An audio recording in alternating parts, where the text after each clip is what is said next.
So you've jumped into Destiny 2 Final Shape, completed the campaign, and unlocked the enormous Paleheart world. And now you see this web-like interface. This is the Pathfinder system that debuted in the new Final Shape expansion from Bungie.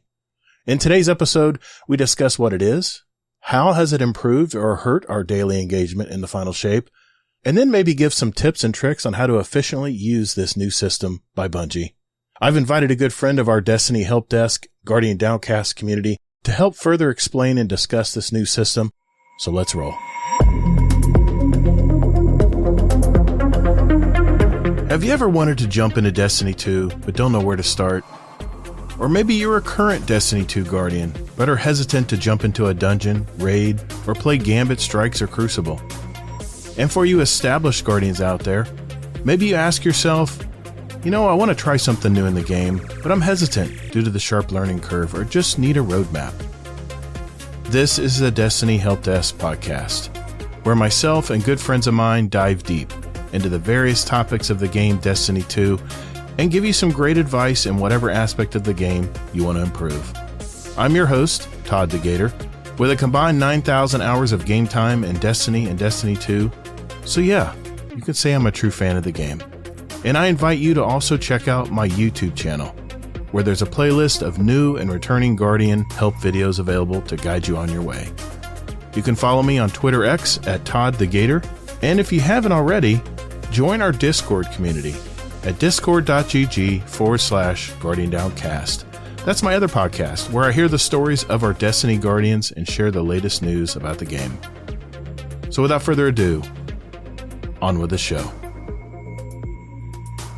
He's a community moderator, a previous Guardian Downcast roundtabler, and you might want to be careful around him as he's no stranger to grappling you to the ground as a Brazilian jiu-jitsu enthusiast. He's an avid player of the Destiny 2 realm and a good friend. Please welcome RoninRedLion. RoninRedLion, thank you, sir, for coming on the show today. Yeah, thanks for having me. Yeah, we've kind of been talking about this topic in the background, and we finally are able to get together here and discuss this new Pathfinder system. But before we get to that, how you been lately, man? How's life treating you? Oh, it's been good. I mean, it's summer, so, in Texas, it's hot. That's about the only way to really describe it. But yeah, I've been diving right into the new expansion, playing, mostly in the Paleheart. A lot of the other activities have kind of fallen by the wayside because there's just so much to do in there. Definitely played through the campaign first to get the story, and, now I'm just kind of picking up all the little extra quests, hunting for exotics and seeing just what all the little secrets are that they've hidden throughout the new area. Yeah, I hear you, man. I'm right there with you. I have not even played any of the activities, any of the Crucible, Strikes, or I've heard a lot of people are playing even Gambit. So I've had no time to do it. I've just had a grandchild, so been a little busy. But you have played it, and we're going to talk about that tonight because I've played a lot of the Pathfinder and the Paleheart, and you've done a lot of Pathfinder and the activities, the weekly activities, so it'll be perfect. So how was your first week experience with Final Shape? Well, like most players, I dove into the campaign first. I did that, did the whole thing on Legendary, mostly to get the bump up to 1960 power. Oh, you did solo. Perfect. I did it mostly solo. I had to phone a friend on the last mission. That one was tough. Iconoclasm is tough. Yeah. Mm-hmm. But then got through the campaign in time before the raid race started. Followed that a little bit, and then once that was cleared, it opened up the final chapter for everybody to play. So got to experience that too. And yeah, what did you think of Excision, the 12-man activity after the raid race was over with? I think that is an awesome kind of like cherry on top for everybody that's been playing Destiny this whole time. It gave every player a chance to have a stake in the end of this saga, to see it through to beating the final boss, and getting to see the story. The cutscenes have been top notch, and the final one is something that everyone should see for themselves. So yeah, it's been great. I mean, all the accolades the game is getting, it has earned them. How about that last cutscene? Did you was your wife cutting onions too that day? Maybe a couple times, yeah. Okay, all right. That's all right. We don't have to admit that. Yeah, it was really, truly, really the best way. I think it's really the only way Bungie could have ended the Light and Dark saga, you know? But, I think that was the best way they could have handled it. I was worried how Bungie was going to be able to tie the knot in this, you know, and finish this story out, which finally they did. So anything else on the final shape, your overall experience of the game so far? Just generally speaking. Let me ask you this. Were there things you loved or hated about the Final Shape expansion? Yes. Well, at first it was overwhelming. You'd be going from one place to another and suddenly, hey, there's a crystal to shoot, or hey, here's a treasure chest, but it tells me to go find these beams of light, or, it seemed like distractions right and left because it's packed with content.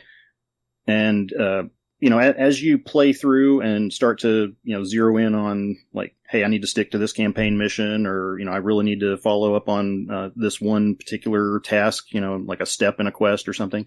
You learn to filter that out and kind of come back to it when it's time to do that. And what I found out is a lot of those activities are just, objectives in overthrow, but they're like mini games within the game, and you never know what they're going to lead to. If it might be something, something small, or another, start another exotic quest. Yeah, I've nicknamed it the solo playground, because it's so much. I mean, it just keeps you busy. I mean, you have one area where you'll be finishing up a little mini game, and then all of a sudden there's something else going on just like 40 yards away. It's crazy. What kind of helped make it all make sense to me is play through the campaign, ignore everything else. Yeah. Then, there's follow-up missions that come in from, after you complete the campaign, you meet Micah 10. And I would go through all of the missions from Micah 10 as well. Just, there might be a couple quests in between, for exotics, like that exotic solar sniper rifle, the golden gun one. Mm-hmm.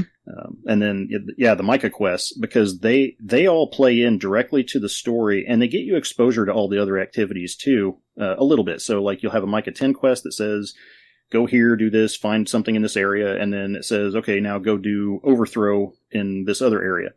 And so you start to learn how all these pieces fit together, but if you stick to the path, then it doesn't distract you, and you start, chasing this treasure chest or this, this enemy that runs away from you until you shoot a crystal and its force field goes down or whatever.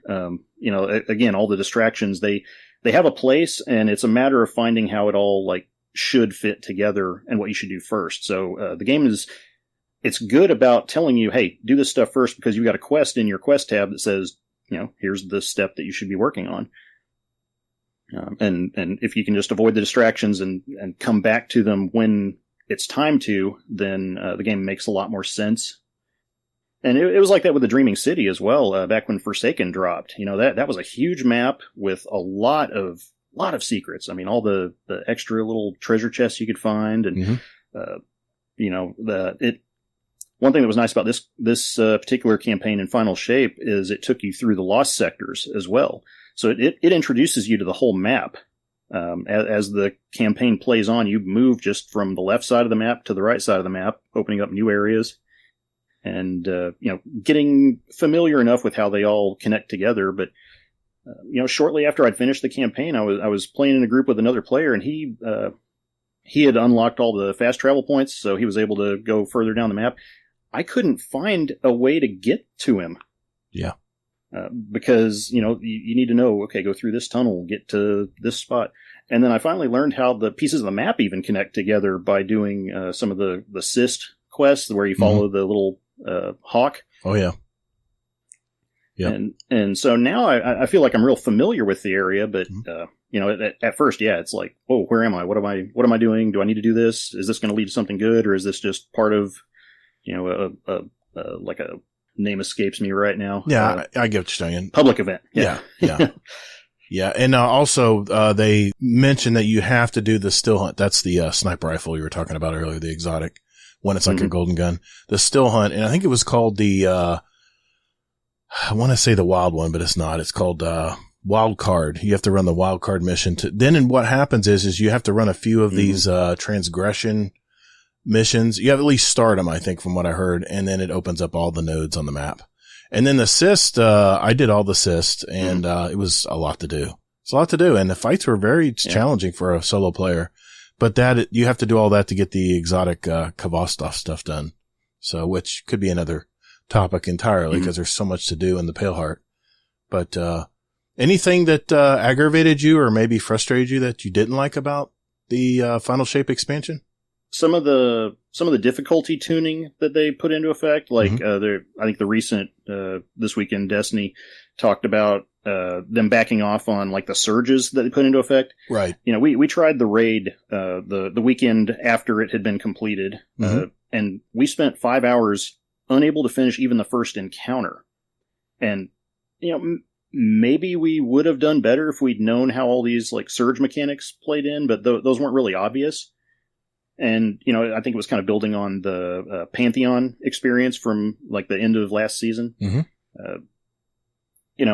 even going into raids that we'd done before, like we did a King's Fall a couple nights ago. Right. And the bosses in there seemed way tougher than I remembered them being just a month ago, with my same team that I was with, same loadouts and everything. Really? Okay. And it felt like it. I don't know if maybe it's just because I don't have the same artifact mods active or what, but it does seem like they've tweaked the difficulty a little bit too far in favor of making the game harder.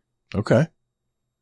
And if you try the campaign on Legendary, another example, I call it the tanky switch. Yeah. If you have a second player in your fire team, then they have fire team damage scaling. Yep. And so that seemed incredibly tough with 2. And, when they first started the fire team damage scaling, it was even tougher with 3. This time it seemed easier with 3. It was like 2 players turns on the tanky switch, and then 3 players, it's the same tanky switch, but now you've got 3 players, distracting enemies and kind of dividing their attention. And so it seemed like it was actually easier when before it seemed like it was harder. And I mentioned the This Week in Destiny. They're tuning that back now. They've seen how players are kind of responding to it, right? And I think that's a good move. Yep, absolutely. Well, good deal, man. It didn't make anything impossible to do. Like I said, just that last mission, I had to call in some help. I did it solo legend, but it took a lot of tries. A lot of okay, we're going to pause at this save point, this checkpoint, and we're going to come back after dinner. And I'm not going to fret over it right now. So. It's easy to get frustrated, especially when you're facing the witness at the last point there, because you have the flying husk. I can't remember that. I never remember the name of these guys, but you have the threaders up front that actually try to grab you with strand and pull you up to the front of the arena there you're fighting in. And that's a no-no on that last map. You do not want to be at the front of that because they'll just stomp you to death. But, yeah, it's a frustrating mission. And even up there were, Nico and I were talking about this on the Guardian Downcast, I think the episode of our initial impressions of Final Shape. And we mentioned that I think there were 3 major boss fights in just the last campaign story alone, Iconoclasm. So they definitely ramped it up in that last story. No doubt. Have you tried that one on cooperative focus yet? Not yet. I've got to do that to complete my, I'm working on my, Guardian rank, and that's one of the things I've got to do on my Guardian rank. In fact, have you tried that yet? The cooperative focus mode? Yeah, I've done all 3 of them. They add even more mechanics on top of what's already going on with those, but they don't seem as difficult like power level wise. I know the tag on them says 2005, but they play more like the Legendary campaign. Okay. And you want to explain what that is exactly to someone who may not have getting into that yet, the cooperative focus mode? So after you complete the campaign, there are 3 replayable missions in the Paleheart map area that you want to be in a fire team. I don't think they're match made, but you replay those missions with a slightly higher difficulty. I don't remember if they modify the enemies or not, like throwing more champions in or anything like that. But they add different mechanics. There's one called the Berserker, which anybody who remembers the Scourge of the Past raid, which I'm a fan of, that was a great raid. The Berserker is a special type of enemy that 2 players have to shoot at from different directions to break down his force field. Right. And that's not in the regular campaign. They just add those into some of the encounters in the cooperative focus. There's also a mechanic where the players have to pass a debuff between them. And if it reaches like 10 stacks, then it kills that player. Wow. But then a player can take it once it reaches 7, and then they take it on themselves, and then you have a recovery period after another player's taking it from you. Yeah, it kind of it's meant to be leaks juggled away, right? between the 3 players. Yeah. I was you said fire team. I want to make sure you mentioned is a 3-man fire team. Yeah. Yes. Yeah. Cool deal. So as you pass that buff, it decays off of you, right? So the stacks go away. So that's how you pass it around. You're just basically buffering those stacks from getting too high. I get that. That's a very common type of mechanic that Destiny likes to throw our way. Yeah. Mm-hmm. Yeah, good deal. But it does make communication kind of necessary too. Mm-hmm. You can do it off comms, if it's familiar with the mechanic and knows what to do. But it's good to be able to call out to the next player, hey, I'm at 6 stacks, be ready to take it from me. And right. I could use emotes. Juggling that on top of the other things that happen. Right. Yeah. If everyone knows the deal and what's going on, then you could probably emote when someone needs to come and grab it. It's possible, but I would definitely, it definitely probably behoove you to have a communicated 3-man fire team to do it. So I've yet to do it. I just finished my Kvostov mission, and that was a lot. You had to do all the sys twice. You had to run the Lost in the Light from Micah 10. All those Lost in the Darkness and Lost in Light missions, you got to run all those to unlock the sys first, and then you got to run through the sys again and then grab these materials in there, and it's just a lot. You got to grab Motes of Light. You got to grab Ghost, the hidden ghost stories in the world. It took me 3 different play nights to get all that done, and I was using YouTube to help me out on that too. So just had a little cheat box to tell me how to do it. I don't know how anybody could figure it out without having some kind of guide, because it's very abstract on how to find all this stuff.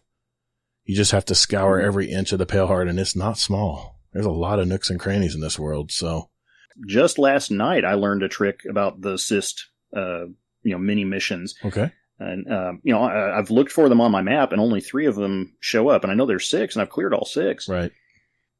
They have the same kind of starting point, and you have to activate the hawk at that point to turn on that cyst mission, whether it's one or the other in each of the 3 primary areas in the Paleheart. And I didn't know that. I thought I had to go, pick up another quest from Micah 10 that happened to be in that cyst in order to activate it. Well, the Micah 10, the Lost in the Darkness, Lost in the Light, those will actually walk you through unlocking all those cyst areas. And the cyst areas are like little lost sectors on their own. I mean, they have a boss, they have lots of stuff you got to do. It depends on what cyst you're in, but yeah, you do swap between the 2. Once you unlock both of them, then you can swap them anytime you like with the light, Falcon at the beginning there. I want to call it an eagle, but Nico swears it's a falcon, so I don't know. It's a pretty graceful bird. We'll leave it at that. But, once we got all this done, there's this new system that Bungie put in place called Pathfinder, and all it really is, on the Paleheart, it looks like a compass. I guess it's right in the middle of your map. I'm going to pull it up here real quick. If you scroll over the Paleheart area, yeah, it is right there in the center of your map, kind of lit up, and it says Pathfinder. It's above everything on the it's on the top middle of your Paleheart map. If you're looking, you can't miss it. It's a giant icon, and then you see this web, this web of different objectives to do. But do you want to explain exactly what this new Pathfinder system is? Like just a synopsis of it? So it's a new method that they built into the Final Shape expansion, where they took what was formerly the bounty system, and just to even go back a little bit further for people who aren't really familiar with that, the bounties and Pathfinder challenges are little extra tasks you can pick up that get you rewards during your gameplay. So extra experience, sometimes bright dust, crafting materials, and then in the case of the Pathfinder for ritual activities, it can help with like vendor challenges, by increasing your rank and stuff like that. So what these are good for is primarily XP. And, it's a little bit with each completion, but it does add up over time, and that levels up your season pass bar faster. It unlocks your artifact mods more quickly. For, when you get completions, you get bright dust, and that's nice to have built up for, say something shows up in Eververse, like a, cool shader or ornament or something like that. Right. And then you can also get engrams from completions of a path. And those will help you grow your power level up to the power cap. And then even after that, they might be good for infusing. Say you've gotten to a higher power level and you have a favorite weapon that's at a lower power. That's a good way if you get an engram that decodes into the same kind of weapon or the same piece of armor, that kind of thing. You can use that for infusion. But it's also one of the best ways I've seen to get enhancement prisms. Yeah, it is. When you're leveling up your equipment, yeah, right. Those for some reason I haven't been able to get as many of those this season as I have before, and I'm starting to get a little low whenever I buy like a Ascendant Shard or something like that. I'm like, do I really want to buy that? Yeah, I notice I'm getting more enhancement cores. I notice they're dropping enhancement cores a little more freely now that legendary shards are gone, and I was really worried that enhancement cores would be the one currency that's going to be really tough to accumulate, but they seem to be pretty generous with it, so I'm not complaining about that. But enhancement prisms, unless you're running, Grandmaster Nightfalls and, have the Ghost equip or wins in Crucible or Gambit or completions and the Vanguard Strikes award you it's they're not dropping out of the sky, that's for sure. But it is really nice to I was looking at all the rewards and you're talking about the activity, the weekly activity, Pathfinder. Unfortunately, the one in the Paleheart does not award Bright Dust. And I was talking to, Warcry about this last night. I said, well, what happened to the repeatable bounties? When I play Crucible, I would, about every couple games, I would grab from the mobile app, I would load up more repeatable bounties, which would give me 10 Bright Dust per completion. And it'd take a game or two to get most of it done. But I would always keep, farming Bright Dust as I'm playing Crucible through the night. But as I look at this, the rewards from the activity, the general weekly activity that you see on your destination map, not the Paleheart, it's pretty generous, man. It's pretty generous.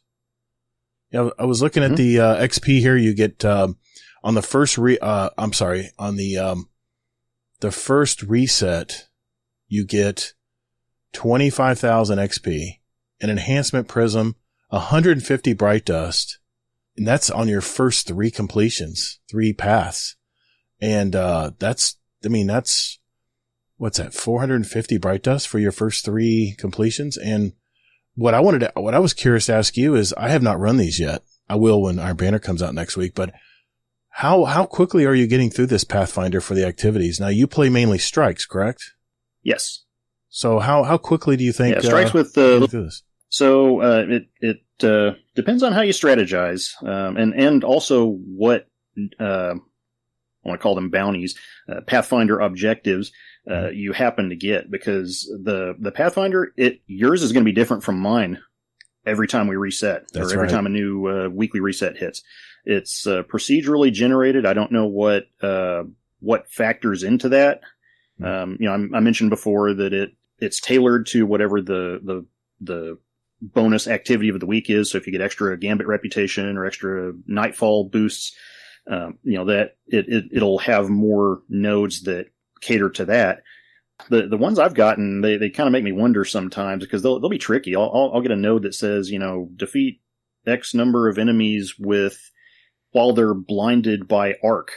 And it's like, I don't even know how to apply that status effect without, throwing a grenade that's going to just disintegrate them.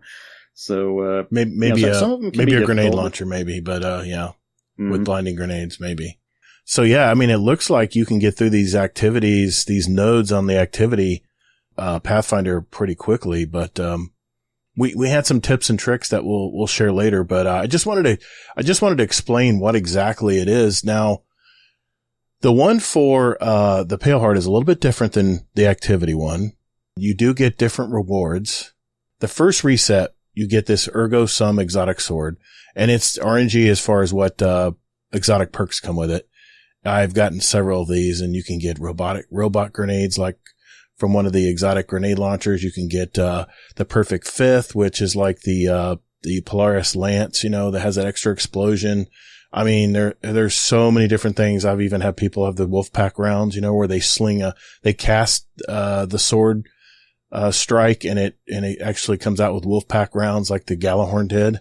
Just crazy stuff. I haven't gotten that one yet, by the way.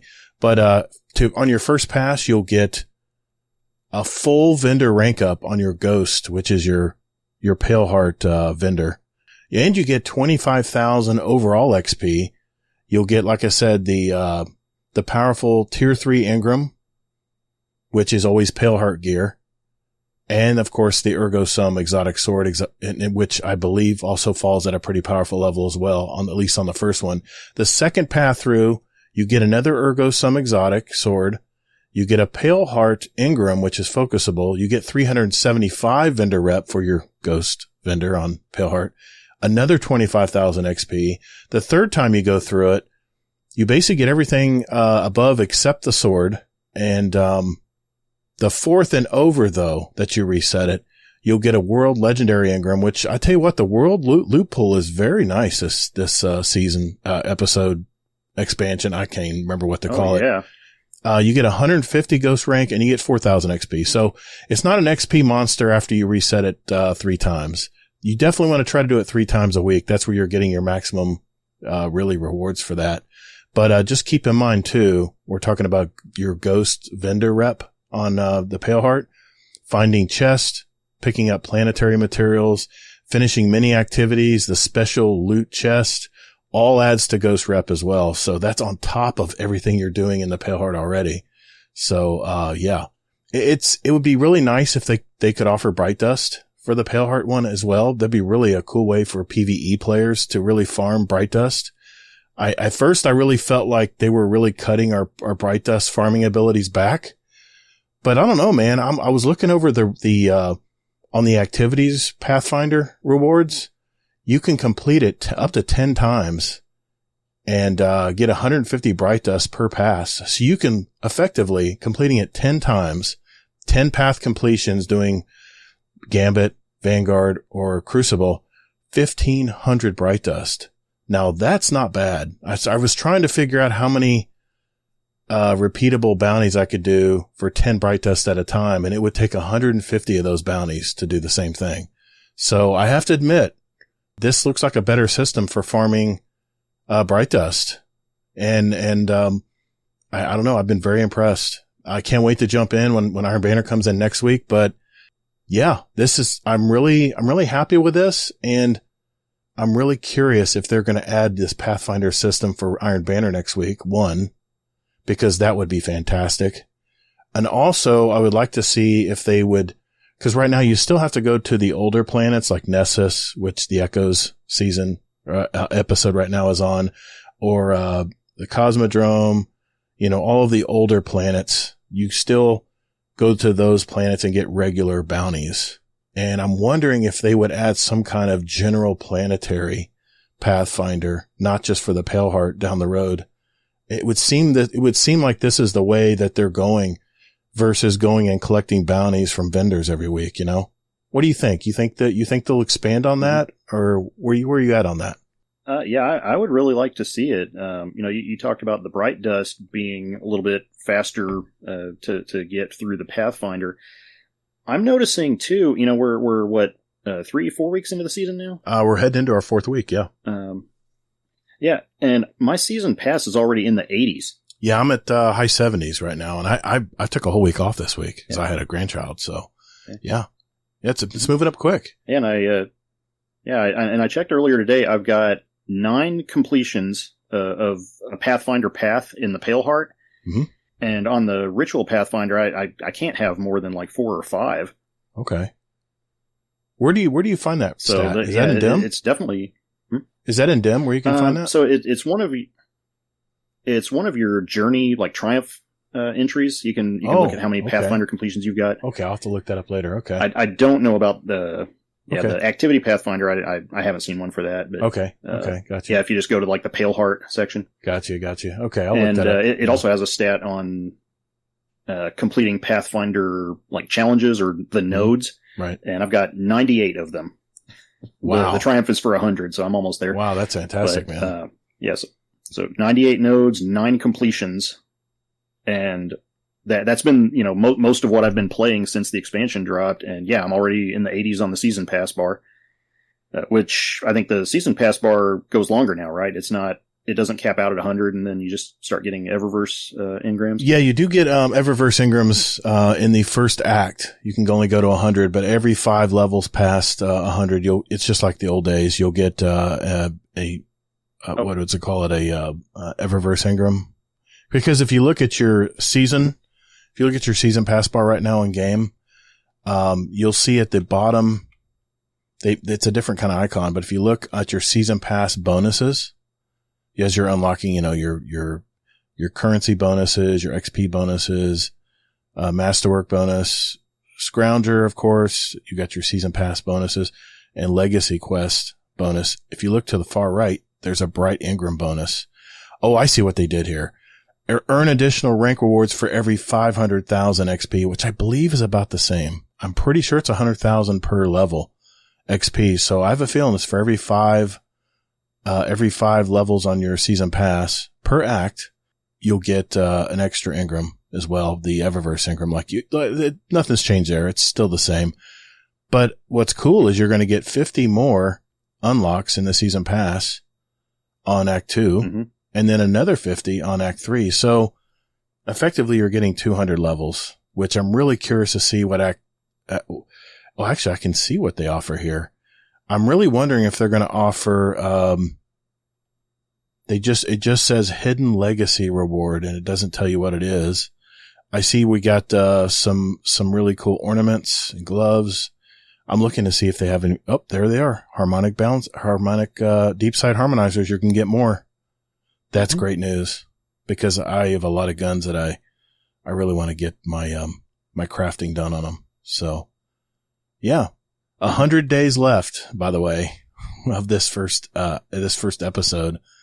And we have, basically 16 days left as of this recording of Act 1. So July 16th is when I believe, the next Act 2 comes out.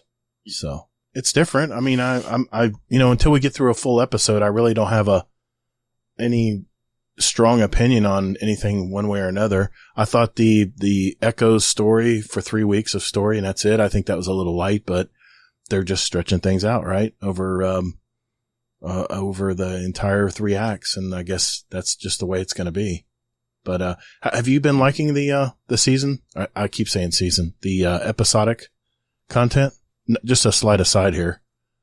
Yeah, it's been fun. And I actually like that these episodes are longer than the older seasons used to be. Mm-hmm. Yep. Because like whenever they had the seasons, with a delay or something like that, it gave me a little bit of breathing room in that season where I didn't feel like I was trying to keep up with it. Yes. And, I could relax. And especially now, we talk about how much there is to do in the Pale Heart. I think I let the season sit for a week before I even started to do the Echoes missions. And I was worried too. I'm like, oh, am I getting, too far behind on this? Am I going to, be missing out on the story, or can I get the activities done that I need to? And, because I was just so focused on, sure, me too. Campaign and, all the other stuff. So, having it a little bit longer, I think, is a good thing. Yeah, I agree, man. I mean, you got to remember too, I think Bungie knows this. It's summertime. Everyone's taking vacations. They're outside doing stuff with their families. Gaming is not a super priority for a lot of gamers right now. And I know there's going to be hardcore gamers that are just going to play regardless. Kids are out of college right now, have all the summer to play games. They're not so stringent because they have to work for finals and stuff. Same for high school and stuff like that as well. So for them, it's prime time. But for a lot of the adults that play, that work for a living, a lot of them are taking vacations and, trying to do more stuff out with their family while the weather's good, right? So even if it's sweltering in Florida and Texas right now. By the way, we got a hurricane already in the Atlantic. Isn't that great? Oh, welcome to July. Yeah, that doesn't. It looks like lower Caribbean. Goes okay for you. It looks like lower Caribbean. It looks like it's going under Cuba. So I worry more about Texas and Mexico right now, Mexican coast. But I never say never, man. You never know when the curvature of the Earth is going to pop that thing up to Florida. It's always a risk. Sorry, I will get off on a tangent. Hey, thanks again for listening to the Destiny Help Desk podcast. You can check out all of my contact information at destinyhelpdeskpodcast.com or visit my Twitter X at ToddtheGatr. Remember, that's 2 Ds and GATR. And finally, my YouTube channel at ToddtheGatr. You can email me at toddthegatr@gmail.com for any questions or comments. And if you have a question for the show, you can also send me a voice message at speakpipe.com/Destiny Help Desk, where your message may be played live on a future show. I welcome your questions, as that's my way of helping you. And who knows, maybe there's another Guardian out there with the same question, so you may be helping others without even knowing it. Please rate and review the show on Apple Music or Spotify or whatever podcast app you use, and that review may help make this show visible to other Guardians out there as well. So thank you, and later, Guardian.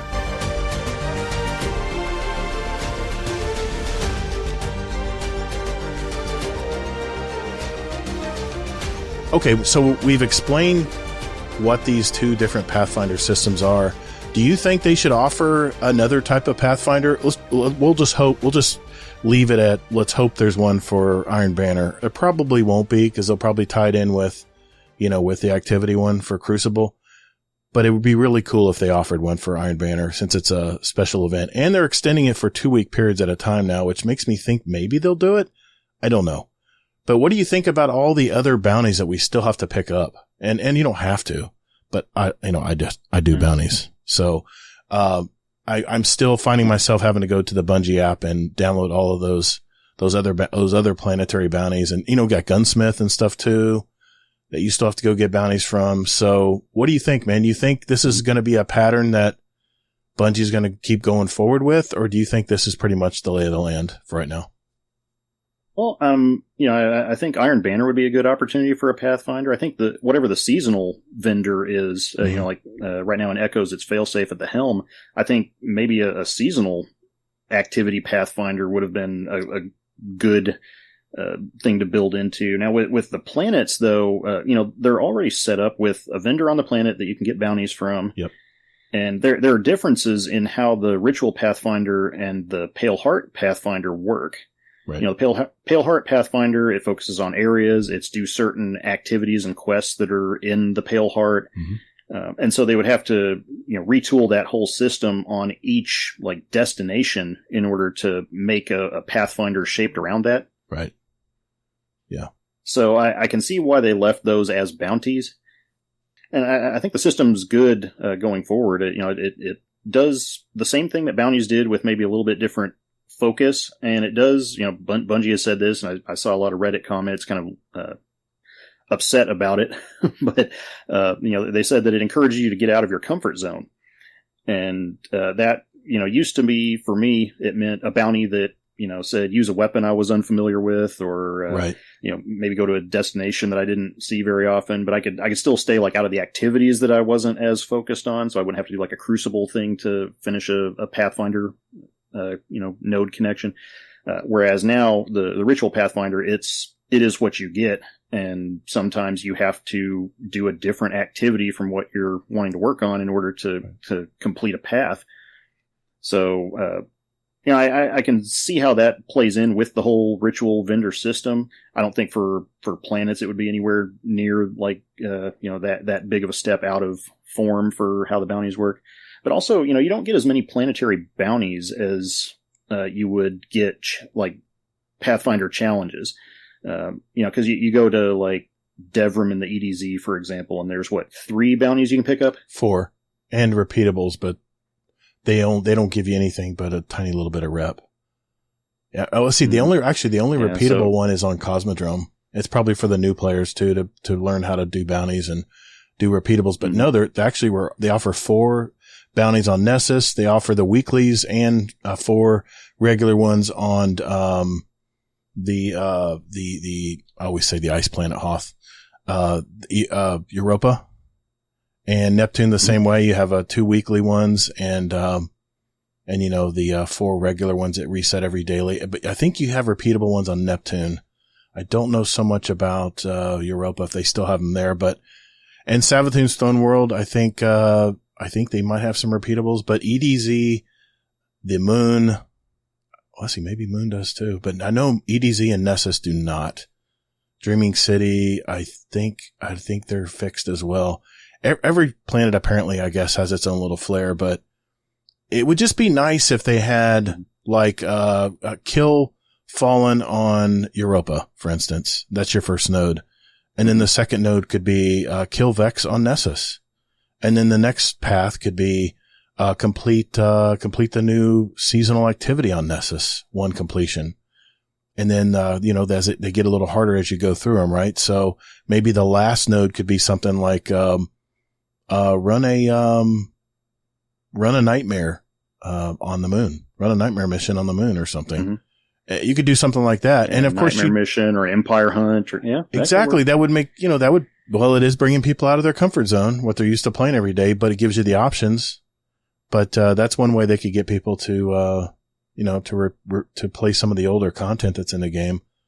Some people don't like that. Just a general patrol zone destination Pathfinder. Yeah. Oh, absolutely. It's not tied to ritual activities or anything. I still do patrols, man. I mean, it does still give clan XP, which you do have to keep ranking up your clan. So, has that as well.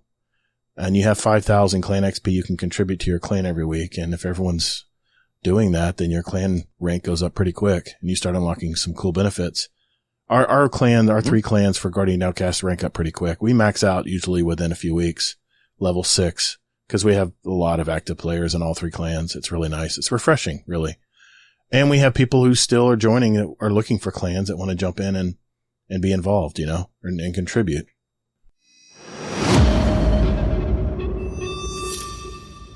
I think you had some examples of different approaches that players take to completing their Pathfinders. You want to share some of them? And apologies in advance. The best analogy I could come up with for this is shopping. Like different strategies people have when they go shopping, but gotcha. It fits, so we can roll with that. Absolutely, man. Absolutely. So the first approach I've seen from some players is they passively complete bounties or Pathfinder challenges as they go. They play the game they want without really giving it much thought. If it says, hey, you've completed this, then they'll claim the rewards. They may focus on a node if they notice it'll like connect the dots to complete a path and, like finish out a Pathfinder. But they generally don't give it much thought. And the way I see that, going back to the shopping analogy, is it's sort of like you've gone into the store already and you have the thing you want to get and you find it's on sale. Right. It's like, okay, cool. I get a discount on this, or, there's some kind of buy one, get one free or something. But it's not, it's not like actively planned out or anything like that. Okay. But that's kind of the second approach that I see players take is they'll focus a little more on at least the challenges and the nodes that fit their play style. So like for me, I'll go into the ritual Pathfinder and look at the Vanguard Strike ones first, or the ones that are, I just call them general because it's, you can complete them by playing any of the ritual activities. It gives you like different point values for like Crucible versus, enemies and strikes. Mm-hmm. But, they'll see those and they might like change their loadout or pick a subclass that lets them complete them. So say, you need to get Void Final Blows. Well, you might switch to your Void subclass. And, it's putting a little bit of active thought into it, but not getting too far out of your comfort zone. Mm-hmm. And, I think most players play like that. You just kind of look and say, oh, I can achieve that fairly easily without making too many changes or messing up my loadout that's tailored around, a certain element, certain weapon. And so that is more or less the way that I think Bungie intended for this too. Is it's not, it's something you have to think about a little bit, but not dwell on or build entire like strategies around. And so it's kind of, back to the shopping analogy. Sorry. It's all right. I like that. It's kind of like, it's like planning out your shopping trip. Like say, I need to go to this store first. I need to go to the hardware store first before I go pick up my groceries because those are going to be cold and I need to get them home in time. So you do put a little bit of thought into it and you're deliberate about what you do, but again, it's not stepping too far out of your comfort zone. Right. Now, you can take that to an extreme. This is, I say extreme, but you can gamify it. I think I said that's kind of how I'll do bounties when I was on the GDC podcast. Absolutely. You can lean into these challenges, and I've actually seen it as kind of a game within a game at times, where you can look at these and see, oh well, I've got this Pathfinder node that says this, and this Pathfinder node that says this. Can I complete those at the same time by multitasking? You can even track your progress on them as you go. Like if you load into the strike or whatever, and you have to get 10 final blows with sniper rifles. Well, you might check that after you get to like a point after the mid boss or something, and say, oh, okay, I finished that. Now I can switch to this other weapon that I was going to focus on, or that kind of thing. And that's back to the shopping analogy. That's like not only planning your errands, but it's checking for the deals in advance. Or, in the case of bounties, it's like clipping coupons. Yeah. I see that analogy. Yes, I do. You can maximize your gains, and you can really, I've got an example of a Pathfinder that I, completed quite a few nodes in a real short period of time. And, that's it. If you really want to dive into it and kind of make an extra game out of it, you can have some fun with that. Absolutely. And I've probably done a little bit of all that, when doing the Paleheart one, because like I mentioned, I haven't done the activity one. Well, let me ask you this, since we're talking about approaches, what would be your approach looking at the activity Pathfinder, Ronin? What approach are you taking right now? Just to kind of share a real world example here. With the Ritual Pathfinder, I would probably focus on strikes first. They're quick. You can finish them in 10 to 15 minutes.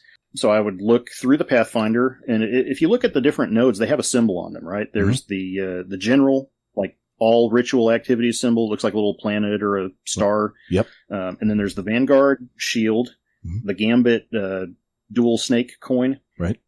And then the Crucible crossed swords. So right there, I can see which nodes I might want to look at, and if there's a path that's like all Crucible, well, I'm not going to probably achieve that by doing strikes. So I may not give that much thought, but I'll skim over them and see, like, okay, for example, you've got 5 tiers in your Pathfinder, right? And they narrow down. So in your first tier, you've got 6 nodes or challenges. Second tier, it drops to 5, then 4, 3, and then 2, and then you completed a path when you connect the dots all the way across. So on my Ritual Pathfinder, I had 2 Gambit nodes, 2 Vanguard nodes, and then 2 General nodes. Okay. And so right there I can see, okay, the Gambit nodes, I'm probably not going to be able to complete those in a strike, but the General nodes and Vanguard tasks, I can look into those challenges. And so of those, I've got in Vanguard strikes, for example, get final blows on 50 targets. That's easy. Then I've got another General one that says get 50 final blows with a sidearm. Well, okay, 50 and 50, I can probably, just carry a sidearm around in a strike and complete both of those. Always use a sidearm, folks. Always use a sidearm, by the way. Sorry. Yeah, it was really good one this season, actually. Yeah, there's a lot of good ones, yep. But then, my next nodes were Vanguard, specifically, get 25 sidearm final blows. Well, if I'm already going to get 50, then that one's going to get completed. Wow, nice. And then the last node was a general node that said get 25 final blows with Void. Well, I might be able to stack that in with the sidearm. I don't know. I don't have any good Void sidearms that I can think of, but I'll find one for you. Oh, don't you worry. I'll find one. I got them open. I'll find you one. Hold on a second here. Well, go ahead. Keep going. I'll find one. Well, so I'll circle back to that because it played in with something else. Yeah. Okay. Perfect. So in the next tier, tier 2, where there's only 5, I had 2 that were Crucible. So, didn't really look at those. I had 1 for Gambit, and then I had 2 that were General. And so of the 2 General ones, one was defeat enemies with solar ignitions, and the other was defeat enemies that are weakened or suppressed with Void. Nice. Well, so that one can maybe tie in with the 25 Void final blows if I play my cards right, and it's not weapon specific. Now, in the third tier, there was only 2 Vanguard bounties, but one of them was on the other side of a Crucible node, so I probably wasn't going to be able to get to that. But it was defeat 100 Vex just in Vanguard strikes. Doesn't say what weapon type or, if it's with abilities or whatever. Even better. So, that one I might think about. Then I get to tier 4 where there's only 3 nodes. Well, now this one kind of plays back in with some of the other ones. There was a general node that said get 10 grenade final blows in a single life. Well, if I'm survivable or if I'm using void grenades with Devour, that's going to keep me alive. And void grenades can weaken stuff. So that goes back to my tier 2 objective. So that can play in with all these. And then there was another one that was defeat enemies that are arc blinded, which I still don't have a really good grasp on that. I think I've got like one weapon on my hunter that's good for it. Yeah. And then there was get 10 multi-kills with supers. And, you're probably not going to finish that in a single strike, but it might be worth trying, if I'm on a void subclass. You throw a Nova Bomb.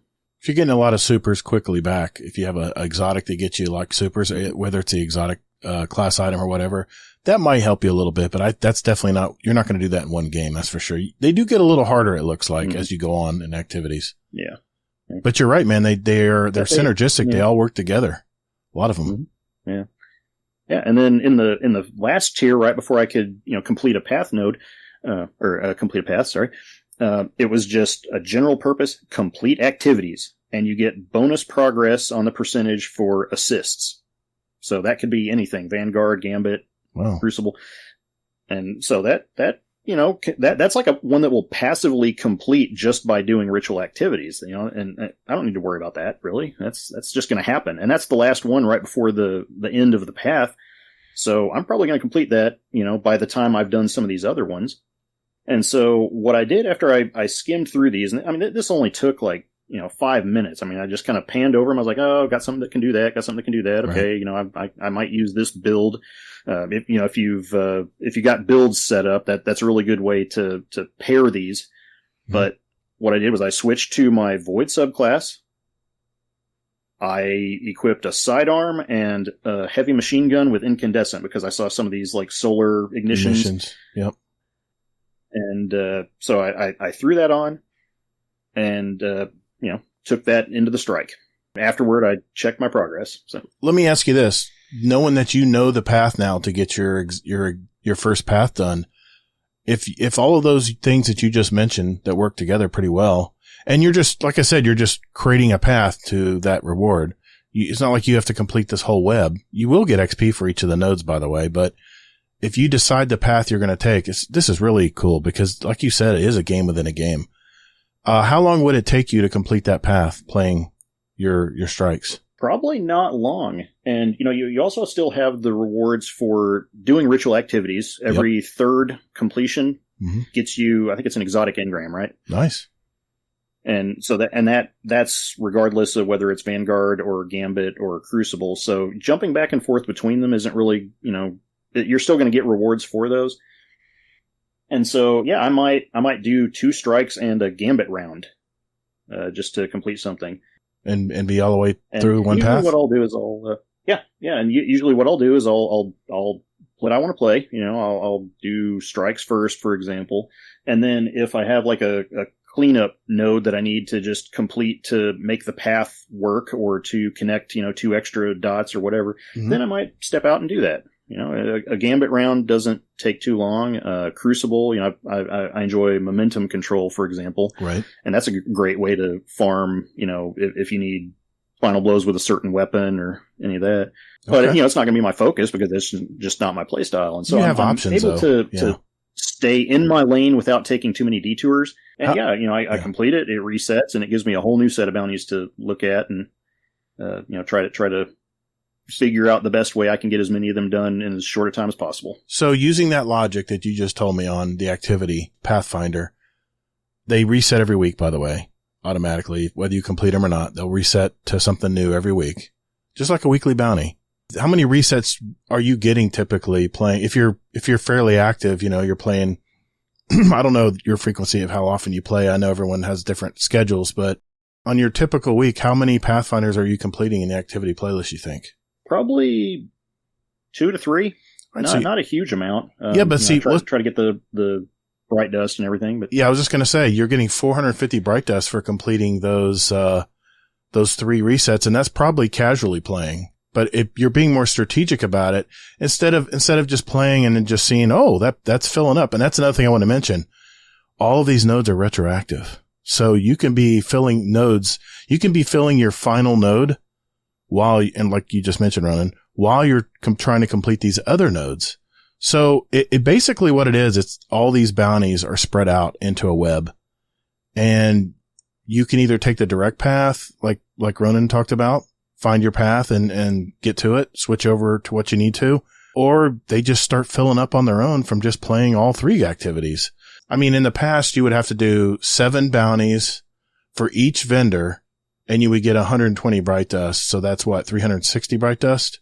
So you're getting even more bright dust, and it seems like it's not pigeonholing you to have to play Gambit now, or to have to play Strikes or Crucible. You decide what path you're going to take and what your play style is based on that, and it just seems a lot more freeing. And here's the thing, Ronin, that I think a lot of people forget.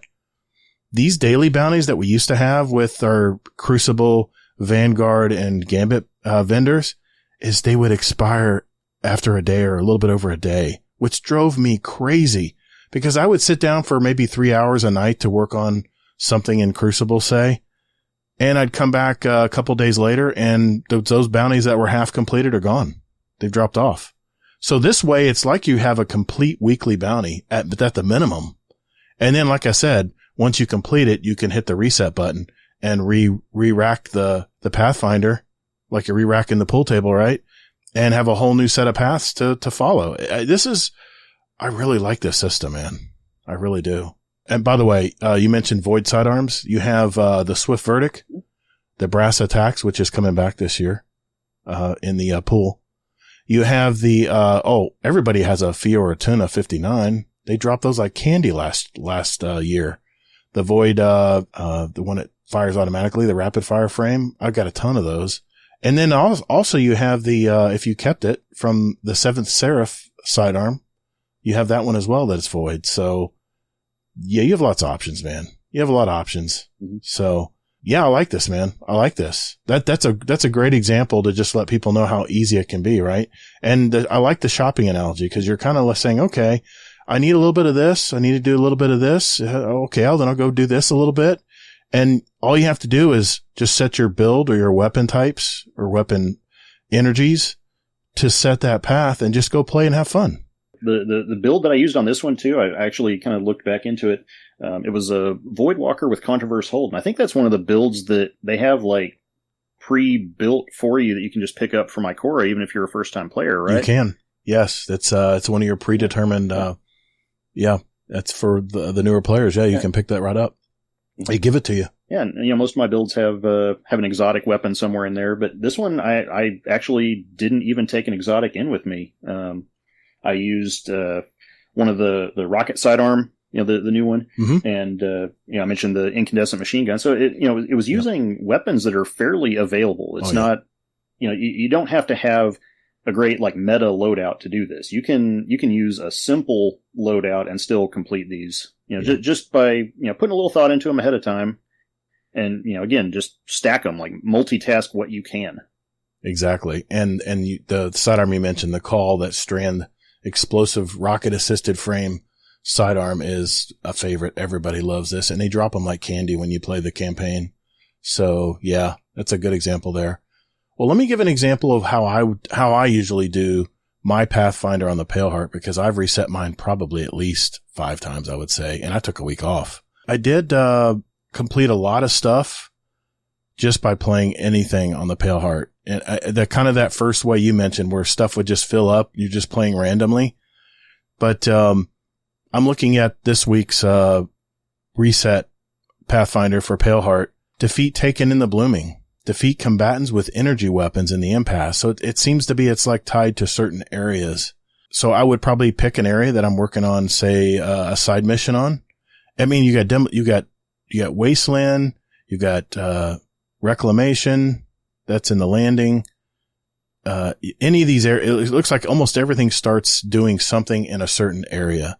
And then the next node over is collecting chests in certain areas. In the Pale Heart, travel to the impasse and claim a reward by defeating Verhalja, Subjugator of Ruin. These are these little mini games we talk about in the Pale Heart. You encounter these mini games and you get these mini bosses that pop up, and all you have to do is kill it. Boom, it's unlocked. That node is complete. That is probably the easiest way I completed stuff. I was trying to get my my overthrows done in all the different areas. And as you're doing the overthrows in those areas, you were just getting all kinds of stuff done. And one of the things I'll mention too with the Pathfinder for the Pale Heart, you can track, I believe, 3 of the nodes, maybe more, and they light up on your map. So when a Pathfinder drops for the Pale Heart, by the way, I don't know how this works in activities. I would think it'd be pretty hard to put it on a map, but all of the nodes for this Pathfinder that reset are all laid out on your map, and you can just scroll over them and just see what it says to do. You can do it that way as well. Like in the impasse right now, there's 5 nodes within 40 yards of each other. So I would probably go to the impasse and get 5 of these things done. But let's go back to the example that I mentioned for this week. I would probably go to the impasse. So my first node would be in the Pale Heart, travel to the impasse and complete the expunging event. Or I would go to, in the Pale Heart, defeat combatants with energy weapons in the impasse. You got to kill 40 things with an energy weapon. That can be a void, any energy weapon. It could be a void, pulse rifle. It can be anything as long as you're using energy and not a kinetic. So I would probably get that done. And then you have in the Pale Heart, collect resource nodes in the divide. Let's see if there's more stuff in the impasse. Here we go. In the Pale Heart, travel to the impasse and complete the purifying event. That's one of the little mini games. Like I said, you could kill the Verhalja subjugator in the impasse as well. Either one of those would work. And then going into the next node, which is your 4 different things, defeat powerful taken in the impasse, the transgression, or the divide. So they're giving you even more options there. So right now, powerful taken, I can tell you right now, Verhalja is a taken boss, I believe, a taken knight. There you go. You've already got a percentage going toward that completion. And then impasse overthrow. In the Pale Heart, complete overthrow level 2 and 3 encounters. Completing overthrows is very simple, even as a solo player, because anything you do, I'm talking you get 15 points for collecting a material on the Pale Heart. I believe you get 25 points toward your 1,000 for each level for every chest you pick up. You get 500 or 700 toward your 1,000 for any little mini game you do, like an expunging event or something you're doing from a special shiny chest in the Pale Heart. And then your last 2 tiers is right here. Complete overthrow levels 2 and 3 and loot the chest on the impasse. So here's what I would do. Impasse seems to be the game here. So I'm going to defeat combatants with energy weapons in the impasse. That's tier 1. Then I'm going to do the purifying event on the impasse. That's going to give me 500 to 700 toward my first level overthrow event. And then I'm going to defeat powerful taken while I'm in the impasse. Then I'm going to keep doing little stuff around the impasse to get the level 2 and 3 encounters, which is not hard, by the way. And then finally progress levels 2 and 3 and loot the chest. Well, the previous one already says to complete overthrow level 2 and 3 encounters and open the chest. So those even repeat each other. So once you do level 2 and 3 overthrow on impasse, you're already to your path reward completion, which is a powerful tier 3 increment. And then you're getting your ergo sum. And like it says, I have 2 remaining after that. You're getting a whole rank of ghost rep and 25,000 XP. Man, that would not take long to do. I would probably guess, Ronin, that if I took that path to complete my Pale Heart, I'd have it done within a few hours. Maybe 2 easily, hours, yeah. maybe 1.5 to 2 hours, maybe. Mm-hmm. So you can see, yeah, it is really cool. It is a little mini game. And here's the thing too. As you're doing stuff in the impasse because that's where a lot of these, all group up here, and they're all on the map, by the way. If you pull up your map, they're all right there, little compass icons all over the place, and you can scroll over them and it'll tell you what you need to do. But my point is, you can also, for 4,000 XP per node, anything you complete while doing that path on the side, you can claim as XP as well. It's really nice. The one on the Pale Heart is so easy to complete. Like I said, I have not done the one that you've been doing, Ronan. I'll be doing that next week with the 2-week Iron Banner. I'm so excited. Get to play some Crucible finally. But it is really so easy and fun to do the overthrow missions and stuff on the Pale Heart while completing certain missions that you need to do after the campaign's completed, or like we said, there's so much to do on the Pale Heart. There's still some colored boxes that I still don't know what that means. And Kingsley, I was talking to Kingsley and he told me it was for some kind of mission, but I haven't even run into that mission yet. And here we are into week 4. So yeah, I'm really excited. The PvE Pale Heart Pathfinder is so easy to do. And like I said, I think I've reset mine 7 times, I think, just from the 3 weeks I played, or 2.5 weeks, 2 weeks, 2 weeks, because I didn't play week 3. So there you go. There's a real world example of how quickly you can get through this Pathfinder system. By yourself, by the way, solo. So you play on your time. I really love the solo instance on the Pale Heart because, like I mentioned earlier, it's like a solo playground. Everything is soloable. You don't have to be overpowered or have a killer setup to get anything done. You really can just have fun, try your weapons. I, of course, am multitasking. I'll be getting a lot of my weapon bounties done from the gunsmith while I'm in there. So that's another thing. Plus you have very general bounties on the echoes, seasonal bounties. You can combine those as well and start getting rep towards your seasonal vendor. It's just, come on, man. The Pale Heart's the place to be.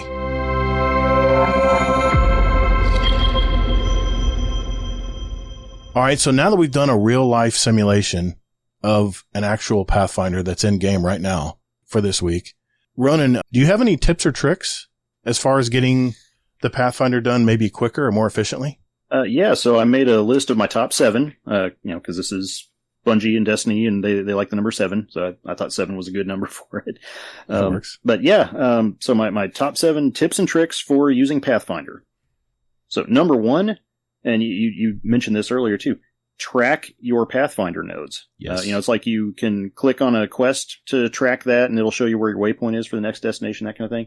Well, you can also do that. I looked it up and it's up to 6 at once across both Pathfinders. So Very you can nice. mark 3 on the Ritual Pathfinder and 3 on Pale Heart, or all 6 on one. Perfect. But, the benefits of this are, not just that you've kind of like tagged the ones that you want to come back to and look at, but also when you're in gameplay, it makes them show up in your list on the right when you pop your ghost out. Exactly. Even in Crucible or whatever you're playing, So it's right there. you can scroll through them and see which ones you've already completed, which ones you're making progress on, which ones may not be counting if you thought you were set up to do that, and you might be able to make an adjustment and start finishing that. That's a good point. Yeah, and I did notice too that sometimes when you complete them, like a banner will show up on the bottom of your screen and it'll say like the name of the challenge. It hasn't been really consistent in my experience. I think when you track these, it shows up a little more, but that may just be me trying to make sense of it. But it does sometimes show up kind of like when your bounties complete. It'll show up like in the same spot where you collect an item. It's a small ribbon at the bottom, and it's very quick. It doesn't stay up there very long. So I usually have to go back and go, what did I just complete? A Pathfinder completion ribbon is much smaller than a bounty ribbon. So that's how you can tell. But I'm in game. I usually never can sit there and read it because it's so small. But just go back in your Pathfinder and it'll gleam and shine on the map that there's something you've completed. So keep that in mind. But yeah, if you're trying to do 2 different things in the same activity, like, get final blows with a sidearm and then get final blows with a sniper rifle, you can check that when it's tracked, and you can say, okay, I don't need to use my sidearm anymore. I'm going to hang back and snipe for the rest of this, strike or whatever. And that'll let you not waste any time after you've completed that challenge. Good and point. So you can kind of focus on which one you want to at a time, and then you can get more per activity. Excellent. So tip number 2, the nodes on your Pathfinder connect a path, but they do not have to be done in order. You need to connect the dots to make your final path for the completion rewards, but you do not have to wait to start one that's in, tier 5 until, after you've done tiers 1 through 4. Like you can complete those, and you talked about that a little bit on the Pale Heart Pathfinder. Mm-hmm. the last two on the Pale Heart Pathfinder are almost always overthrow. Right. It'll be overthrow in one area, overthrow in another area. And so if you use overthrow to complete some of your other Pathfinder nodes, then you're going to be getting progress on those well in advance of when you have to connect the dots. Now, there is a stipulation in Pathfinder that you can complete a node, but you can't claim the XP from it unless there's a path connecting it to another completed node. So you do have to build a path to them in order to claim them. Yep. You can't just like pick one that's out in the middle and right. Get the reward for it. That is a good point. But usually it's pretty easy to find one that's beside it. You can, that's actually tip number 3 here is don't be afraid to take a detour. So the completed nodes can lead in several directions. I've completed some where it looks like a zigzag back and forth, toward and away from my final, Pathfinder completion, the engram that you click on. Right. I've had some that grow back. I've had some that look like a tree root branching down because it's like, oh, okay, I can get one more before I, cash this in and finish the path. You can work in different directions. You don't have to, do one in tier 1 and then immediately start focusing on tier 2. You can go back and complete some of the other ones, or if you have one that you almost completed, when you were just in regular gameplay, then you might go back and finish that one before you reset it and get a whole new set of nodes. Yeah, especially if it's something very easy to do, like kill 5 more things, Mm-hmm. Yeah, good point. Yeah. So tip number 4 is focus on your favorite activities first. This is more for the ritual activity Pathfinder. A lot of the nodes are the general ones that I talked about earlier, where you get progress on them from Strikes, Gambit, or Crucible. And so you can, try to work those in conjunction with your favorite activity. So if you prefer to do Strikes, then try to get progress on them. And, you may not complete them by doing Strikes, but, if you have to do a Gambit node in order to make a path, then you might use that to get the last little bit and complete the general node if you have to. Mm-hmm.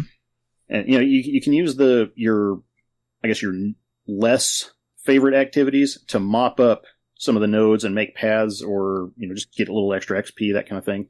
One thing that I saw was a big concern about this when Bungie said, they wanted to bring players a little bit out of their comfort zone, is people were worried about streak progress. And what they've done with the streaks, you get more, I think it's vendor rep, right? For, staying in an activity, do like 5 strikes back to back or do 5 Crucible matches. And then, it used to reset your streak if you jumped from one activity to another. Yep.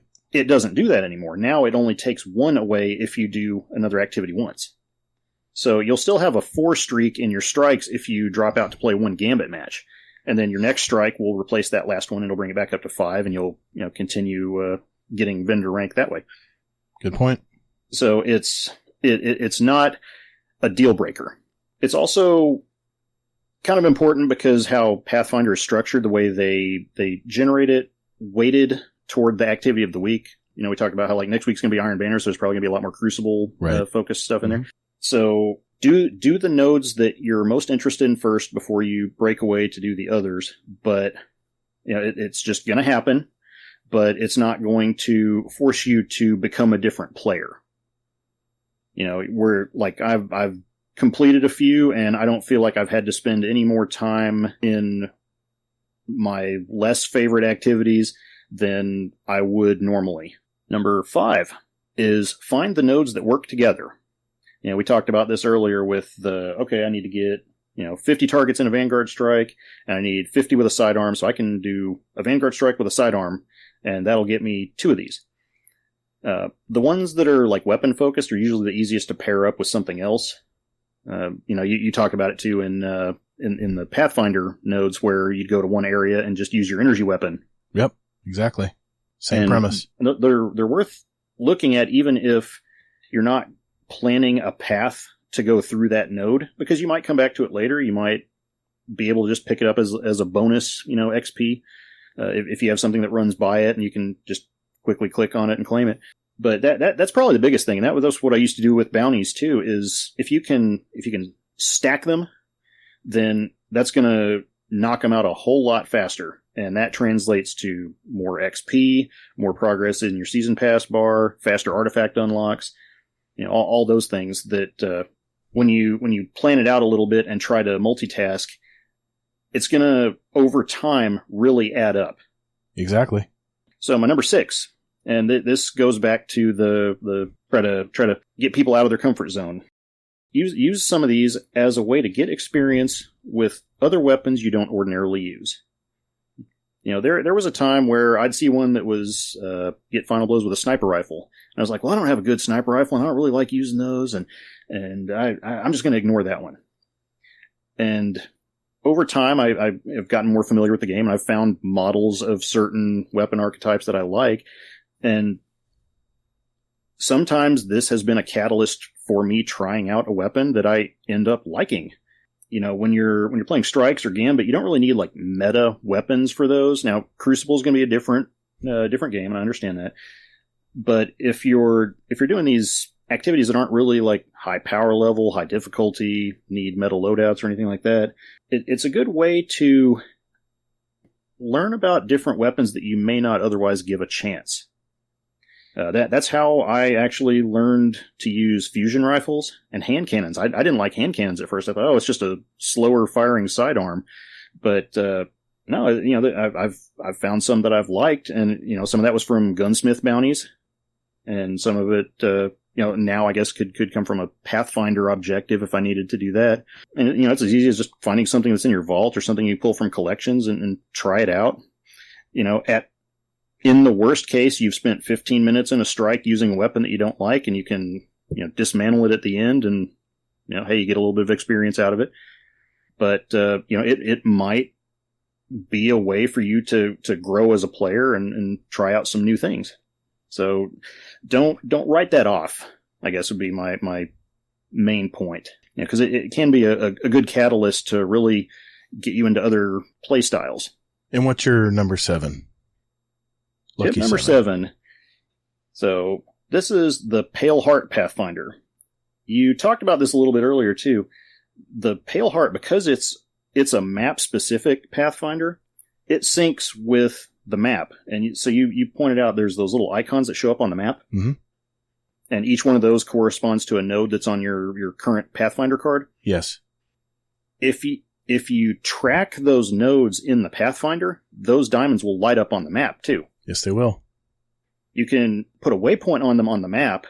That's a way to get to them. But if you've already got them selected in your Pathfinder, then it will show up more brightly on the map and give you a good idea of where to go to finish those. I believe it gives you a diamond Another too. Tip on it gives you like the diamond when you're trying to find the objective.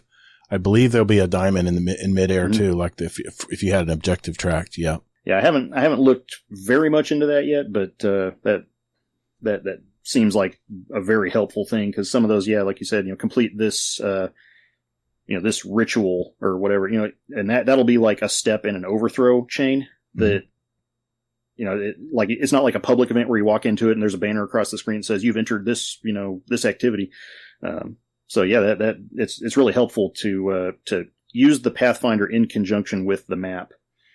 But then also I've used Match-Made Overthrow as a way to get really fast results in the Pathfinder. Really? In the Pale Heart. Okay. If you do an overthrow solo, you're running around from point to point, you're doing you get points for everything you do, but generally you get the most points from doing like the little mini game boss challenges. And when you're doing that solo, it's you going from point to point and doing it as fast as you can. But when there's 3 players in Match-Made Overthrow, it goes a lot faster. Good point. Now, I will caveat that a little bit. Since the new exotic class item came out, it seems like everybody I see in Match-Made Overthrow just hops on their Sparrow and starts zipping around the map trying to find all the treasure chests. Chest farming. Because it can drop from that. And so I haven't seen players as focused on completing the actual overthrow encounters. But, that may cool off a little bit once everybody's got the role that they want. But, like a solo overthrow, I think takes me around 5 minutes to do. How many minutes you cut out? That's with me just trying. With Match-Made Overthrow, it's like 20 to 30, maybe. Okay. So you're cutting your time almost in half. Okay. And, especially like the level 4 boss that tends to be pretty tanky, like those go a lot faster with 2 other players helping you out. The reason I would bring up Matchmade Overthrow specifically also is because the last 2 nodes on the Pale Heart Pathfinder, like I said earlier, are always some sort of overthrow. And you get credit for doing overthrow activities. You just get more if it's in that specific area. But if you're finishing them faster, you can complete both of the tier 5 nodes, even if it's not the area that it says to go to, like, the impasse or the some of the other areas there. Okay. So you can get progress that way.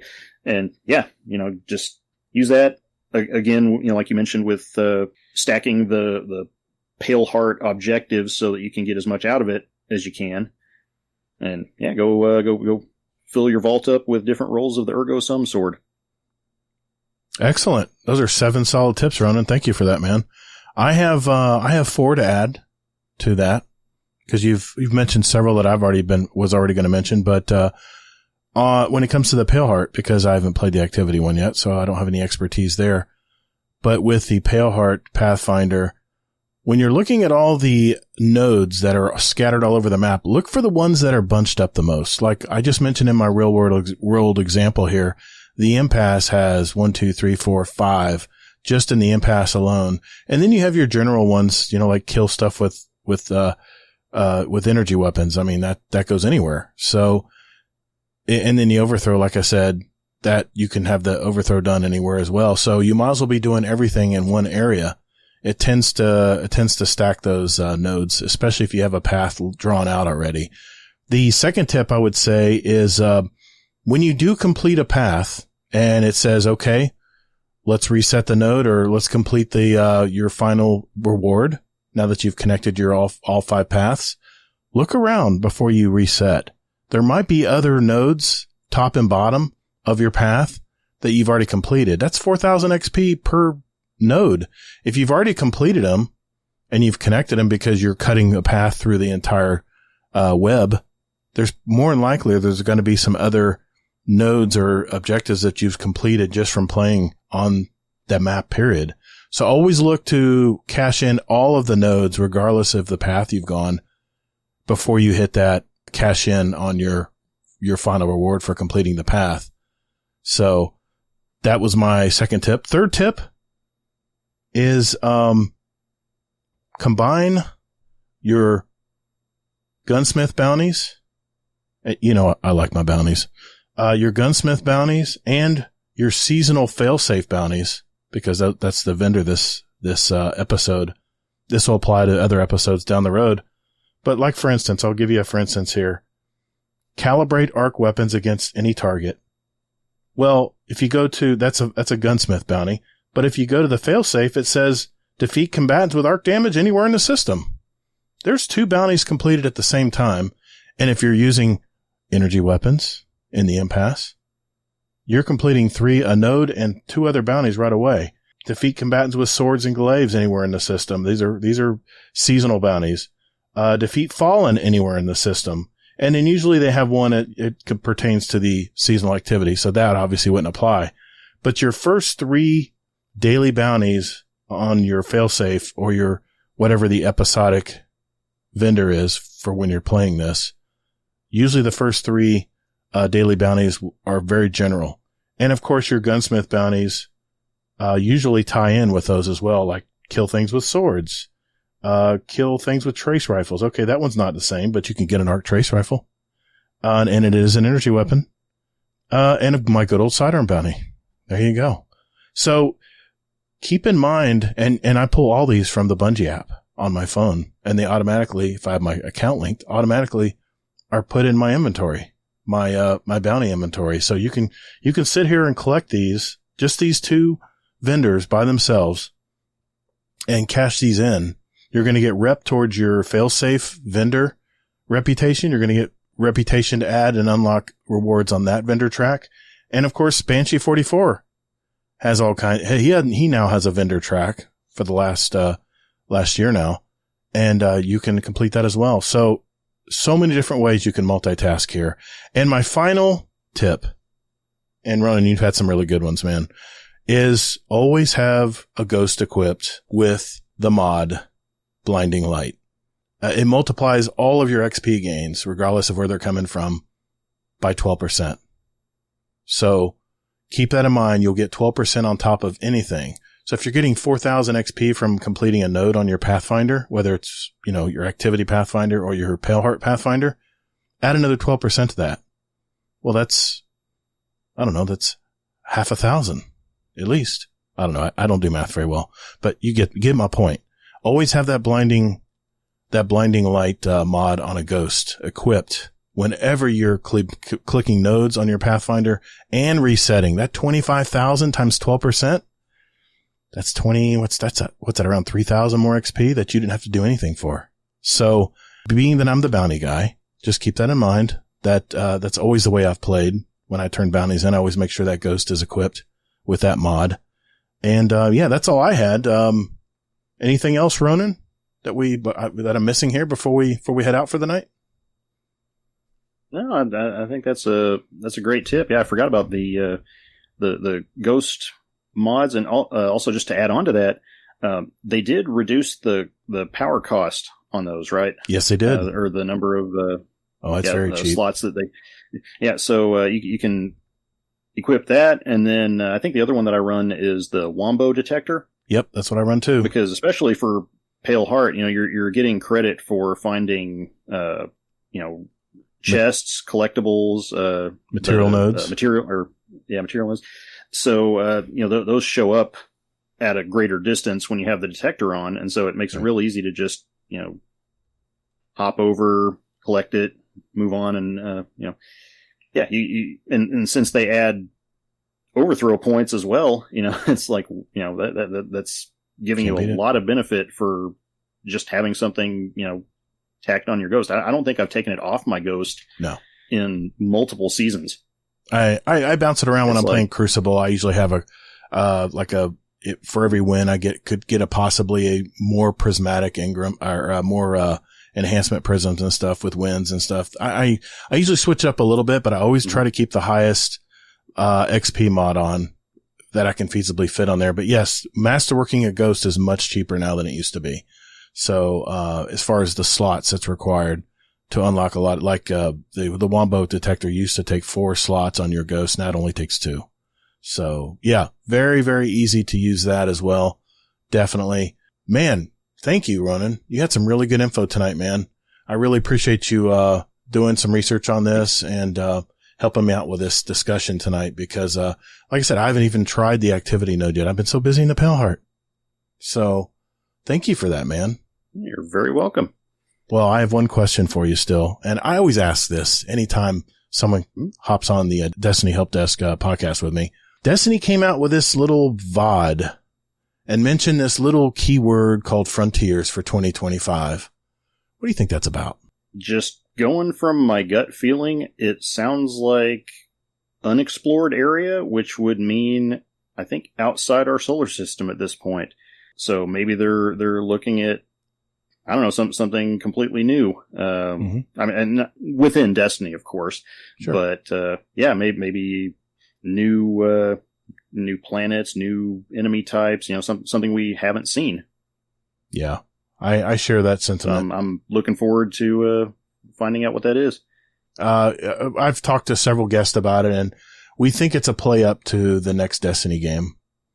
And we think it's going to be more episodes. I think this will be the last major expansion we get for Destiny 2. I think the next major expansion we get will be a brand new Destiny game. Fingers crossed. Fingers crossed. But that's what we're hoping for. So, what do you think about this episodic system? You like it? You hate it? Is it about the same as seasons? What's your take so far on the 4 weeks we played it? So it's pretty much the same as seasons, but extended out a little bit with a little bit more breathing room. I've seen people make comments about it, and I kind of feel the same way that the seasonal activity, it's par for the course. It's what we've had in most of the seasons previous. It's just, now there's the episode is broken up into acts, which, it feels kind of time gated, but at the same time, our seasons have all been time gated 1 week at a time, for going back, I don't know how far. So, I think it's par for the course, just with a little bit longer timetable. And I think that's totally fine. Like I said earlier, I've had some of my most fun in seasons where I'm not trying to keep up with everything week to week. If I have an extra week to just spend time being a Sherpa or, running a raid with my friends that, isn't part of the progress of that season. I don't feel like I've, spent that time doing something that means I'm going to have to like play catch up later. Right. So, you can get your power level higher. I don't, I play quite a bit, but I wouldn't say I'm like a hardcore player by any means time wise. And so for me to get up to like the level where I can tackle a grandmaster or maybe a higher level raid challenges, that's just going to take me longer because I don't have the time to dedicate to getting my power level up that high. And so longer seasons give me time at the end of the season to do that. So yeah, I like it on a time basis. And, the content wise, yeah, it feels like what I would expect from a Destiny season. So I really don't have any complaints there. Fantastic. Well, thank you, Ronin, again for hopping on the Destiny Help Desk podcast tonight. You've been a really great help, man. I really appreciate it. And, thanks for bringing it to my attention that you wanted to talk about this because, I think there's a lot of people who play more casually that maybe don't realize how beneficial this system really is and how much easier and approachable it is versus going to each vendor and grabbing bounties, So, thank you again, man. I really appreciate it. Hey, how can people reach you on the interwebs out there if you're so inclined? Oh, you can find me on Discord at Ronin_Red_Lion. Usually in the Owl Sector Discords, I'm in all of them. So yeah, look me up, send me a message, and look forward to seeing everybody out there. Excellent. Thank you, man.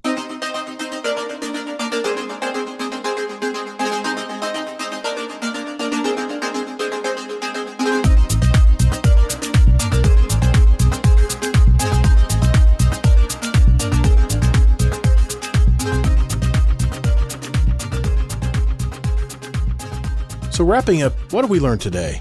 Hopefully Ronin and I have explained, number one, what the new Pathfinder system is exactly.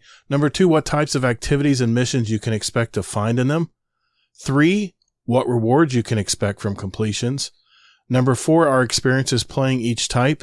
And number 5, tips and tricks to complete them more effectively. But there's one more thing I wanted to talk about before we go. I took a poll from our Discord community, and if you don't listen to my other podcast, Guardian Downcast, I have a dual Discord community for both podcasts, and you can find it by going to discord.gg/Guardian Downcast if you'd like to join up. But we ask in 1 or 2 sentences, what do you think of the overall ritual and Paleheart Pathfinders? And this is what some of them had to say. Our community member Dimwee said the Paleheart Pathfinder is really cool because it works in the raid. The Ritual Pathfinder is really bad because it's too long. Bright Dust farming is dead. One of our patrons, Deadpool1Merc, said it is interesting, however, not a fan of the Ritual one. Do enjoy the Paleheart Pathfinder, though. Our member Steel Zealot said, I was going to say the Paleheart Pathfinder has variety for completion, but the Ritual one seems forced to specific outlets and is grindy. Zombie Pops, one of our other patrons, said the destination one for the Paleheart is really great, but the Ritual one needs more work. Definitely think they should incorporate it with other planets. Tahoe Trade said each ritual should have its own. Paleheart is a massive win, overall a positive change. One of our rotating co-hosts, Kingsley Mack, said Pathfinder mechanics are good and way better than bounty mechanics. Actual things to do for the Paleheart one is good. The actual things to do for the Ritual one are horrible. Mr. Monkey, one of our mods in our Discord, said Ritual ones are the worst bounties that each vendor had. Will be good with a few tweaks. The Pale Heart one is great. Panda said the Pale Heart one is great, but the Ritual one needs to be tweaked badly. Basic concept, though, is great. Another one of our mods, Chubby Wizard 2.0, said the Ritual Pathfinder reminds me of the bad old days. Bungie not letting us play the game the way we want. One of our other patrons, McMaximo, stated, I ignored Crucible bounties in the past, but now I find myself doing less desirable bounties to, quote, route around Crucible.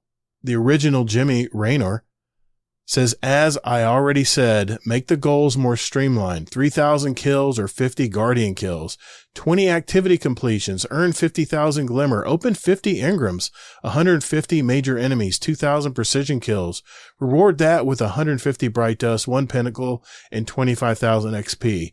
Make it truly passive so that anything earns progress. The Ritual one just forces you to quit your Nightfall farming, lose 1 stack of rep buff just to finish the Pathfinder. Well, here's what I had to say about it. Since we recorded this episode, I went and tried the Ritual Pathfinder myself. I played several nights of Iron Banner with some of my friends from the community, and here's what I encountered. First, there is no easy path to the end reward without being blocked by some other activity node that needed to be completed to continue my path forward. Granted, there were general activity nodes like defeat enemies with void damage and any ritual activity, but they were usually in a place where I was still getting held up. I was literally being blocked by Bungie from finishing my path playing Iron Banner and instead had to go to either Gambit or Vanguard playlist. So what I ended up doing is I went into a Vanguard playlist, I started playing the strike, and when the nodes were completed, I just bailed and activated the now open pathway. Bungie needs to create a sure path playing one of the ritual activities through to completion. I could do this with the old bounty system in the past, but with this new Pathfinder system, I was forced to jump into an activity that I did not want to play. It really is worse if you look at the overall reward versus the old bounty system. I see a lot of players just ignoring this Pathfinder system for ritual activities. The second thing I did not like is the nodes were some of the worst bounties that I would normally just erase and try to get a better one in the past system. Get 5 grenade kills while playing Crucible, that's usually an instant delete if it was a bounty, but now it's blocking the way for me to move to my next node. Many times, I would unlock the last 2 nodes and would have to figure out how to work around this dumb grenade node to get the last 2 nodes that seem to be more general missions like defeating enemies with precision final blows. I believe we need more general nodes like these all over the Pathfinder web. Get kills with blinding grenades? Really? As a warlock, I don't even have that ability to blind enemies, and I'm sure as hell not going to spend any time finding a build that does do that, just to complete one node.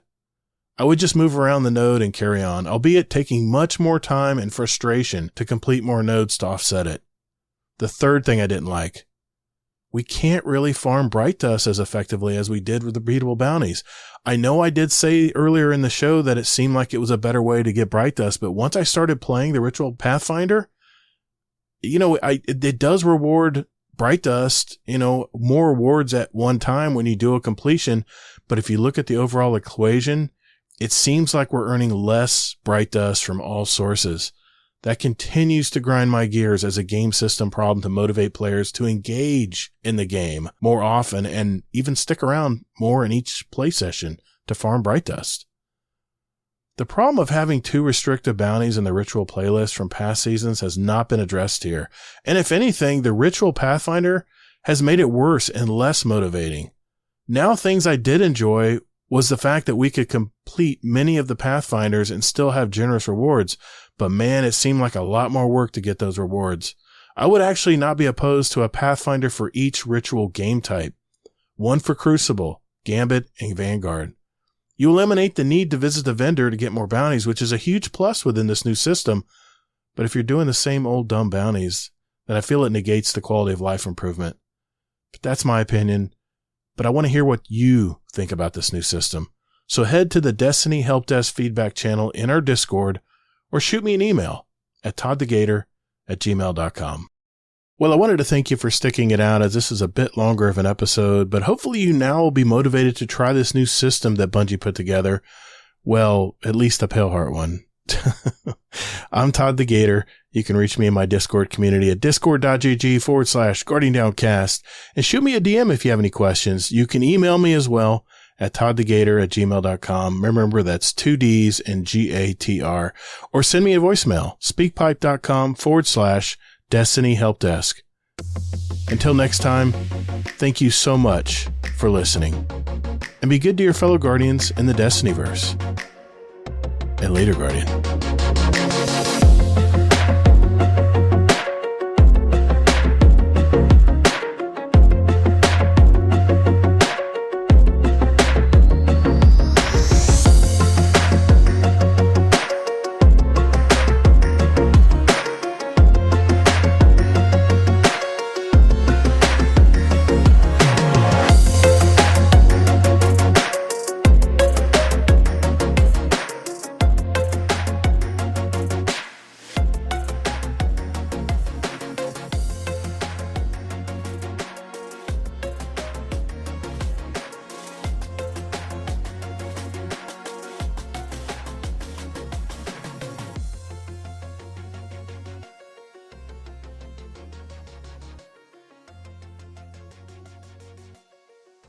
Hunter's Masterclass, really?